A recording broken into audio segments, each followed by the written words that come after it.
Hi, I'm Mal Salah from Middle East Monitor, and today I'm going to show you how to make Tashreeb. Tashreeb is the name given to any dish with broth-soaked bread topped with meat or vegetables. This is because the word Tashreeb in Arabic means to soak, making the dish's name very fitting.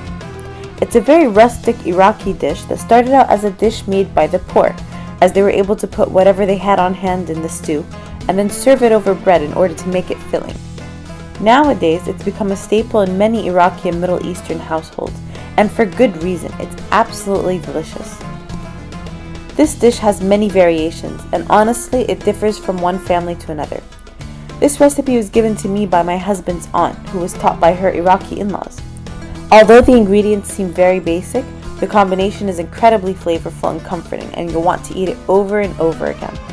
In Iraq, the bread used for Tashreeb is usually an Iraqi flatbread, but in London, I found that the closest bread to the Iraqi bread is the Iranian sangak bread, which usually comes in the form of a thin bread shaped into a large rectangle.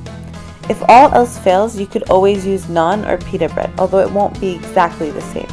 When making Tashreeb, make sure you taste it as it's cooking and adjust it to your taste.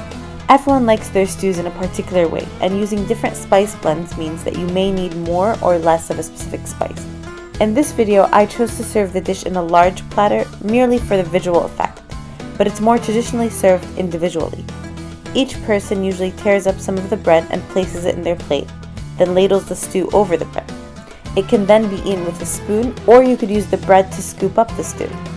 With the weather cooling down, this recipe is perfect to have in your repertoire. I hope you guys love it as much as I do. To get the full detailed recipe, please click on the link below.